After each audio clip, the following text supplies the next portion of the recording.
De retour sur le plateau de Cameroun Delight, et nous sommes en compagnie de Monsieur Luc Fongan, assistant projet à Humanise, et bien une initiative héritage citoyen. Nous en parlons justement, nous parlons de ce projet héritage citoyen pour une gouvernance locale inclusive et durable, le projet qui vient d'être lancé. Bonjour et bienvenue à Cameroun Delight, Monsieur Bonjour, Luc Fongan. Gaël. Alors, présentez-nous cette initiative héritage citoyen pour une gouvernance locale inclusive et durable. De quoi s'agit-il et à qui s'adresse cette initiative? Bien, merci pour l'opportunité que vous nous donnez de partager sur Héritage citoyen. Héritage citoyen, c'est un projet de capitalisation que nous allons implémenter avec la collaboration de la commune de Yaoundé 4. Pourquoi capitalisation? Parce que il est le prolongement d'un premier projet, Voice YouFem, que nous avons implémenté l'année dernière, dont l'objectif était de renforcer les capacités des comités de quartier afin qu'ils puissent jouer leur rôle. Vous savez, nous sommes dans le cadre de la décentralisation. Il faut effectivement expliquer aux populations en quoi leur rôle est important pour qu'elles puissent participer, contribuer au développement local à partir de leur communauté. Donc, avec cette première action, nous avons formé une vingtaine de comités de quartier dans la commune de Yaoundé 4. Et l'État citoyen vient aujourd'hui pour nous permettre de capitaliser les actions que les comités de quartier ont mises en place depuis la formation. Il faut dire qu'au terme de cette formation, les comités avaient été renforcés avec un kit ou de matériel, en matériel d'hygiène, d'assainissement. Mais leur rôle ne se limite pas qu'à l'hygiène et à l'assainissement. C'est effectivement ce que nous voulons leur expliquer. Nous voulons leur expliquer qu'un comité de quartier, selon l'arrêté du Mindevel et dans le cadre de la décentralisation, c'est les populations qui s'organisent pour veiller à tous les aspects de la vie de leur quartier, de leur communauté. C'est-à-dire les questions de sécurité, des questions d'éclairage. Pour être un peu plus succinct, le comité de quartier, c'est une structure d'expression, de dialogue qui doit normalement aider la commune à avoir les informations réelles sur chaque segment du développement. Donc, comment est constitué ce comité-là? Comment est-ce que vous recrutez les personnes qui vont faire partie de ce comité? Quels sont les critères? Notre rôle en tant qu'association n'est pas de recruter les comités, c'est le mandat de la commune. Parce qu'au sein de la mairie, il y a un cadre qui est chargé de coordonner tous les comités de quartier. Mais selon ce que nous savons, les comités de quartier sont constitués d'un bureau qui sont élus pour un mandat déterminé sous la supervision de la commune. Donc c'est vraiment, ça relève du portefeuille de la commune.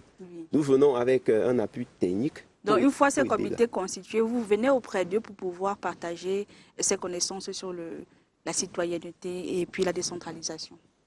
Effectivement. Nous venons auprès d'eux, mais à travers la commune. Notamment, à travers la commune, bien sûr. Tout à fait, le service de décentralisation qui a justement pour rôle d'encadrer ces comités. Et nous savons que les communes n'ont pas toujours les moyens, les ressources techniques et peut-être financiers pour pouvoir remplir toutes leurs obligations. Donc nous apportons cette contribution technique pour pouvoir renforcer davantage les capacités des comités de quartier. Aussi, pour qu'en tant qu'association, qu'elles comprennent qu'elles peuvent aussi à leur niveau mobiliser des ressources pour implémenter des projets dans leur quartier. Est-ce qu'il y a dans un suivi et évaluation de ces comités-là pour savoir s'ils ont mis en application le savoir que vous leur apportez? Comment ça se passe pour vérifier que cela est concret une fois les enseignements délivrés auprès de ces comités? Bien, déjà, le coordonnateur des comités de quartier, qui est un agent de la mairie, a pour rôle au quotidien de s'assurer de la mise en œuvre des activités au sein des comités de quartier. Mais justement, le concept d'héritage citoyen que nous sommes en train de lancer est une forme de suivi, mais c'est beaucoup plus une forme de capitalisation parce que nous voulons voir effectivement comment est-ce que ces comités implémentent toutes les ressources, toutes les compétences qu'elles ont acquises. C'est pour cette raison que dans le cadre de l'héritage citoyen, il y aura des tournages, des descentes, des tournages en temps réel. On va les prendre en photo lorsqu'ils sont en train de travailler. Et cela va nous permettre effectivement de mettre en avant tout ce travail qu'ils font. Et comparativement à la façon dont ils travaillaient l'année dernière, avant de recevoir Ouais. tous ces compétences. Voilà, de faire une sorte de bilan avant Tout à et fait. après. Tout à fait. Est-ce que vous partez d'un constat particulier? Pourquoi avoir décidé de faire ce projet, cette initiative sur l'héritage citoyen? Qu'est-ce que vous avez observé dans la société camerounaise en ce moment? Bien, merci. Ce que nous avons observé dans la société camerounaise est que, en travaillant sur les questions de gouvernement local, nous nous sommes rendus compte que on parle de la décentralisation, on parle du développement local, de la gouvernance locale, mais au niveau de la base, lorsque vous questionnez un citoyen ordinaire, il semble vraiment à l'écart de toutes ces dynamiques. Or, le code portant code sur les collectivités territoriales décentralisées a mis un accent sur le rôle des comités de quartier. Oui. C'est pour cette raison que, en plus de ce code, en 2023, le ministère de la décentralisation et du développement local a pris tout un arrêté qui crée pour permettre aux communes de créer et d'organiser les comités de quartier et les comités de village, quand c'est en zone rurale. Et jusque-là, beaucoup de communes ne s'y impliquaient pas. Alors nous nous sommes dit, on peut commencer à Yaoundé 4 et par la suite, cela pourra être un cas d'école, de motivation pour les autres communes, de pouvoir aussi mettre un accent sur vraiment la dynamisation des comités de quartier. Nous avons eu justement l'opportunité, après Yaoundé 4, de travailler avec Yaoundé 2, qui a aussi des comités de développement assez bon. C'est des concepts qui changent, mais à la base, c'est la même structure, qui a des comités aussi dynamiques. Donc, enfin, notre objectif est que les communes puissent véritablement s'inspirer du cas de Yaoundé 4, depuis l'année dernière que nous travaillons, pour pouvoir également dynamiser les comités. C'est pour cette raison que dans le cadre de l'héritage citoyen, nous allons clôturer cette initiative par un forum citoyen. Et au cours de ce forum, nous allons inviter des responsables des comités de quartier d'autres communes et même des maires d'autres communes, avec l'appui de l'exécutif communal de Yaoundé 4, afin qu'ils viennent justement apprendre comment est-ce que les comités de Yaoundé 4 ont travaillé, sont transformés, se développent, s'organisent au niveau local pour mener vraiment des actions dans leur quartier afin d'améliorer leurs conditions de vie au quotidien. Alors, quelle importance pour un quartier de pouvoir avoir accès à toutes ces informations concernant la décentralisation, le fait de pouvoir générer des finances pour pouvoir produire et réaliser des projets au sein des quartiers? Quelle importance réelle? Bien, merci une fois de plus, Gaël. L'importance pour le quartier de s'organiser en comité de quartier et de pouvoir mobiliser les ressources est que, d'un, l'État ne peut pas tout faire. De deux, la commune ne peut pas tout faire. Nous sommes dans le cadre du développement participatif. Ça suppose que les communautés, les populations doivent participer aussi d'une certaine manière à ce développement. Et ce sont elles qui sont à même de connaître les réels problèmes et défis auxquels elles font face au quotidien. Tout à fait, j'en venais. Elles sont au quotidien avec toutes ces réalités, que ce soit des questions de gestion des déchets, d'assainissement, d'eau. De concession des marchés. Tout à fait. Une autre chose sur laquelle je voudrais insister est que la première chose qu'on demande au comité de quartier, selon les textes, c'est au moins qu'elle soit capable de faire un reporting au niveau de la commune pour qu'elle ait des informations fiables qui lui permettront de faire des planifications, d'intégrer dans son budget communal, dans son compte administratif, afin de pouvoir adresser ces questions. Ce que beaucoup n'arrivaient même pas encore à comprendre. Donc, je crois, avec notre contribution, que ces comités de quartier ont commencé à adresser des rapports avec des informations fiables que la commune recherche pour des planifications. D'accord. Alors, quelles sont vos prochaines étapes après Yaoundé 4? Où est-ce que vous comptez vous rendre pour travailler dans ce projet? Pendant que nous y sommes, nous pensons, nous espérons que d'autres maires pourront s'intéresser à l'initiative et nous inviter afin que nous venions partager notre expérience. Parallèlement, nous travaillons également dans l'optique de pouvoir développer des stratégies de mobilisation des fonds afin de pouvoir étendre l'initiative.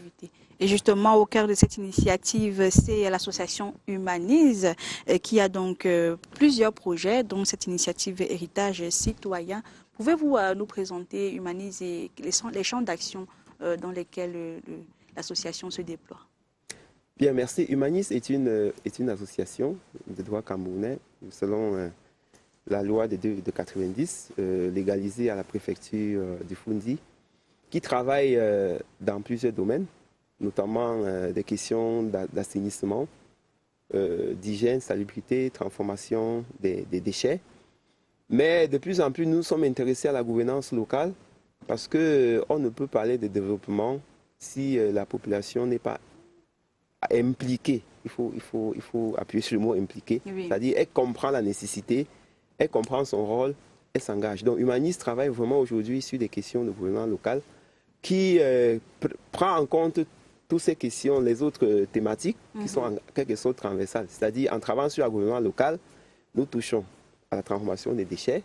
Par exemple, la transformation des déchets plastiques, il y a des ateliers qu'on organise pour apprendre aux personnes comment valoriser. Par exemple, les déchets plastiques en objet d'art, on a des personnes ressources pour ça. Mais il y a cette question aussi de genre, parce que dans toutes nos activités, la prise en compte du genre est un principe. Voilà.